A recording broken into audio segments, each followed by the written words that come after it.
In this world, people are born into different classes. One of them is the Heavy Knight, a defensive class built to draw enemy aggro and protect allies. The catch? Compared to other tank classes, it's way less versatile. It has almost no offensive skills, leveling it up is a total grind, and because of that, pretty much everyone considers it a trash tier class. Now, here's what's really going on. Ever since he was a kid, Elymas always had this weird feeling that every new thing he learned wasn't actually new. It felt more like he was remembering fragments of another life. Years later, as the heir of the Idavagahen family, he undergoes the sacred divine blessing ritual, where a priest grants him his class. But right before the ceremony is complete, everything suddenly clicks. His memories come flooding back. In his previous life, he had been absolutely obsessed with an MMORPG called Magic World. That's when the insane truth hits him. This world is basically the game brought to life. Since he knows every hidden mechanic, secret quest, and broken build by heart, he's convinced this is going to be free XP. Once the ritual is over, Elymas opens his holographic status screen and sees his class, Heavy Knight. Instead of being disappointed, he's hyped as hell. It was always his favorite class back in the game. Modohard, his father on the other hand, looks like someone just told him the family bloodline is cooked. He had expected Elymas to inherit the legendary Swordmaster class. In this world, flashy classes with immediate power get all the respect, while classes that take forever to reach their full potential are treated like complete garbage. After seeing Elymas's pathetic starting stats, his father completely loses it. Right in front of everyone, he calls him useless, screams that he received a defective class, and even punches him across the face. Then he orders everyone present to keep what happened a secret, claiming it would disgrace the entire Idavagahen family. Before things can calm down, a breathtaking young woman from one of the family's branch houses arrives to undergo the same divine blessing ritual. Her name is Malice. The two used to play together as kids, but their difference in status kept them apart for the past 5 years.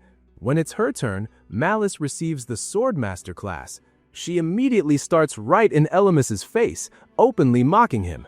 You'd think that would make his father even angrier. Instead, he's absolutely thrilled. He congratulates Malice on the spot and announces that, from this day forward, she will become the family's new heir. Malice keeps rubbing salt in the wound, saying she always knew Elymas was too weak to carry the burden of leading the family. Then comes the final blow. His father declares that he no longer considers him his son. Since Elymas has stained the family's honor, he's ordered to leave the mansion immediately and is forbidden from ever using the Idavagahen name again. One by one, everyone else turns their back on him too. That same night, while rain pours down like crazy, the family butler quietly hands him a small pouch of coins so he can survive for a while. A few days later, the city is buzzing with ambitious adventurers chasing levels, loot, and monster kills. Meanwhile, Elymas has nothing left. His family's gone, his title's gone, his future's gone. All he can afford is a tiny room at an inn. Even so, he swears that the Heavy Knight is secretly the strongest class in the entire game. For now, he settles into life in the city of Rondalm. As he carefully studies the world around him, he notices a few differences from the game, making him wonder for a second if maybe this version of the Heavy Knight isn't as broken as he remembers. But after checking his status screen, the skill tree is identical. Oh, a grin spreads across his face. The class is insanely difficult to master, but he already knows every busted combo, hidden mechanic, and endgame strategy. Like any RPG though, he's stuck starting from level 1. He spends the next few hours farming weak monsters until he finally reaches level 2. Right then, desperate screams echo from the nearby forest. Without hesitating, Elymas sprints toward them. When he arrives, he finds a man surrounded by giant monster frogs. Elymas calmly tells him he'll handle it. The guy asks what level he is. Level 2. The man's jaw practically hits the floor. He immediately assumes Elymas is a complete idiot. A level 2 Heavy Knight should be even weaker than he is. And wearing armor that heavy? Yeah, this dude's about to get folded. The frogs leap at them all at once. Elymas doesn't even flinch. He activates wall reflection. In an instant, every single attack bounces right back at the monsters simultaneously, wiping them out. The man just stands there, completely speechless. What the hell was that? Still trying to process what he just witnessed, he asks the young warrior for his name. Elymas remembers the moment his father cast him out and stripped him of the Edivagon name forever. So he quietly leaves his past behind and simply replies, "My name's Elymas, the Heavy Knight." After wiping out every single frog, Elymas finally reaches level 8. That's where he meets Eris, who immediately tries to recruit him into a party. Elymas barely acknowledges him. His only goal right now is grinding levels, collecting magic stones, and becoming strong enough to get revenge on the people who betrayed him. Even though the Heavy Knight class is built around protecting teammates, he'd rather fight solo. Teaming up would mean splitting EXP and rewards, and that's simply not how his class is meant to level efficiently. Eris keeps trying to tag along anyway. Then, both of them suddenly sense an overwhelming presence. Out of nowhere, a gigantic spider appears, and its level is nearly twice as high as Elymas's. Eris completely panics. Believing it's his fault for attracting the monster, he decides to sacrifice himself so Elymas can escape. Elymas immediately shuts that idea down. Instead, he chooses to fight the monster himself. Before the battle begins, he spends the skill points he earned from leveling up and unlocks a brand new ability called Disarm, a debuff that temporarily lowers an enemy's attack by 20%. The fight kicks off, and the giant spider instantly proves just how terrifying it is. It's insanely fast and ridiculously agile, but Elymas knows every single one of its attack patterns. He dodges every charge with perfect timing. Then the spider uses its poisonous attack. Instead of avoiding it, Elymas deliberately takes the hit. It was all part of the plan. The moment he's struck, Disarm activates, cutting the spider's attack by 20%. The poison itself doesn't deal much damage, so the trade is completely worth it. A little later, he lands Disarm again, stacking the debuff and reducing the spider's attack by a total of 40%, while his own defense increases by another 10%. With the monster heavily weakened, Elymas activates Rampart Reflection, tanks the incoming attack, reflects the damage right back at the spider, and finishes it off with one final thrust. The victory shoots him all the way up to level 12, but this wasn't exactly a free win. The spider's poison is still spreading through his body. He's too weak to even walk. Luckily, Eris helps support him all the way back to town. Back home, Elymas tries to get some sleep, but every time he closes his eyes, he's haunted by nightmares. His obsession with revenge keeps growing stronger, to the point where he can't think about anything else. The next morning, he officially registers at the Adventurers Guild in Rondalm. Almost everyone there laughs at him for being a Heavy Knight, a class that's widely considered the worst in the entire world. Elymas completely ignores the trash talk. Instead, he hands over all the valuable magic stones he collected on his own. The receptionist is genuinely stunned. So is everyone who had been clowning on him just moments earlier. Of course, some of them immediately assume he must have cheated somehow. After registering his accomplishments, Elymas accepts a mission involving a nearby cemetery. That's when an arrogant party leader starts looking down on him simply because he's a rookie. He doesn't care that Elymas supposedly killed a spider twice his level.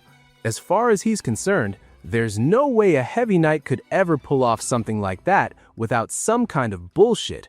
Elymas lowers his head to avoid an argument and keep things from escalating. Seeing him back down, Gauton decides to let it slide and orders Teal to use his detection skill. After a few seconds, the scout reports that there are around 30 monsters nearby. As they move out, Teal tells Elymas that he's become pretty famous thanks to all the crazy incidents he's been involved in lately. Elymas quickly checks out Teal's gear and figures out he's a red mage, a balanced class capable of fighting in melee, casting offensive spells, and using healing magic. Unfortunately, Teal's personality is absolute trash. He mocks Elymas, saying it would be embarrassing to get stuck on a mission with a Heavy Knight, a class he considers completely useless. He even warns Elymas not to slow everyone down because, in his opinion, his abilities won't be worth shit. A moment later, Gaotan gathers the party to explain the plan. The undead army is being led by a head ghoul, a level 30 monster that isn't particularly dangerous on its own but can endlessly summon weaker undead to overwhelm its enemies. As the group's veteran adventurer, Gaotan confidently declares that he'll handle the boss himself while everyone else keeps the undead under control. Meanwhile, Ilimis quietly analyzes the situation and estimates that if everything goes well, maybe 80% of the party will survive. Trying to prepare, Ilimis asks for more details about the enemy and requests more specific instructions. Gaotan immediately takes it as a challenge to his authority. Realizing there's no point arguing, Ilimis changes tactics and lies, claiming he's simply scared because he lacks experience. Teal instantly jumps on the opportunity to make fun of him again, saying it's only natural for someone with a trash class to be terrified.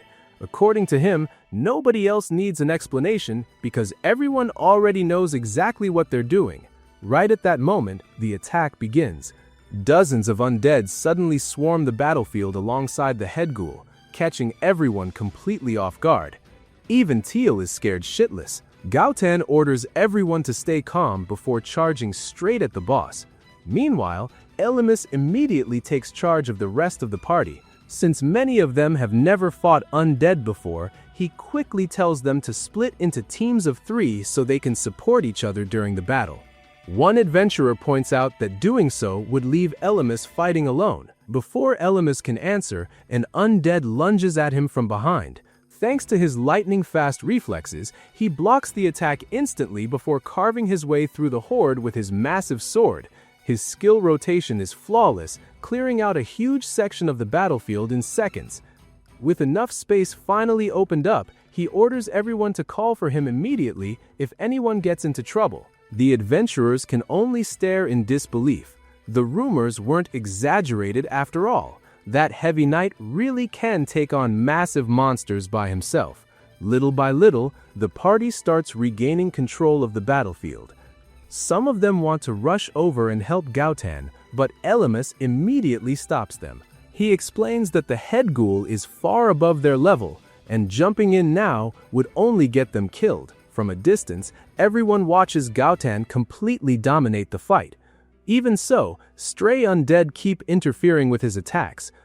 Growing furious, Gaotan starts yelling at Paul and Teal for failing to keep the smaller monsters under control. The problem is, neither of them can even move. They're completely frozen by fear. Just when victory seems to be within reach, Ilimis notices something seriously wrong. The head ghoul suddenly begins devouring the fallen undead scattered across the battlefield. Every wound on its body instantly regenerates. Then it keeps eating, and eating, and eating. Its body starts overflowing with an insane amount of energy. Completely unaware of what's happening, Gaotan prepares to unleash his finishing blow, not realizing the head ghoul has just evolved into something far stronger than before. Ilimis yells at Gaotan to back off right away, but Gaotan's totally stunned and just freezes up. Desperate, Ilimis tells Teal and Paul to distract the monster, but both of them are paralyzed with fear and can't do a thing. The situation is insane, cause if the leader dies, nobody else is high enough level to fight this thing. After taking a brutal hit, the leader goes down, completely incapacitated, but Ilimis clutch saves him right before the final blow. Without hesitating, he orders them to get the leader out for healing while he stalls the monster solo. The problem is, this beast is already level 40, while Ilimis is literally just level 16 and still an F-rank adventurer. Everyone thinks he's totally doomed since one mistake means instant death. Even so, Ilimis goes all in, convinced that huge risks bring the best rewards. Using his higher speed, he tries to distract the monster and dodge its attacks, but the massive level gap makes all his effort fall short.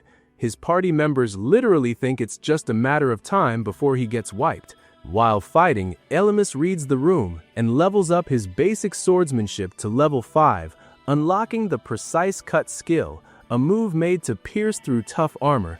However, the hit pretty much just pisses the monster off even more. Still, Elymas stays chill because his real goal was never to defeat it, but just to buy time. Finally, Gaotan recovers and lands a clutch, decisive blow that finishes off the creature. Thanks to that fight, Elymas skyrockets all the way to level 23. Shocked by his bravery, the leader admits an F-ranker pulled off what he couldn't and agrees that Elymas was right the entire expedition. As a reward, he gives him all the loot, a level 40 magic stone, and a crazy valuable shield worth 3 million gold coins, which boosts defense and powers up your next attack after blocking a hit. On top of that, he promises to personally vouch for Elymas's promotion with the guild. As for Teal, Gaotan chews him out for freezing mid-fight, so his rank up gets denied. Later on, Elymas gets a massive payout in gold and magic stones, leaving everyone blown away. Even though some people accuse him of cheating, Gaotan backs him up publicly, and he finally ranks up to E. With his new rank locked in, Elymas sets his sights on his next goal, finding a rare grimoire to unlock a skill tree and become the ultimate warrior, maxing out both defense and attack to build the definitive class. Elymas heads to a shop hoping to find a skill book, but it doesn't take long for him to realize there's no way he'll find one in a small town like this. In the end, he settles for buying just 3 potions, even though they're stupidly expensive. Before leaving, he casually asks the shopkeeper if they happen to sell skill books. The woman immediately figures out he's a rookie. She explains that skill books can't legally be sold. Adventurers who discover them are allowed to keep them, but most eventually end up in the hands of the Adventurers Guild, which then passes them on to noble families or powerful churches. That makes Elymas suspect the Edvan family might already own the very book he's looking for. Seeing how disappointed he is, the shopkeeper quietly decides to help him out.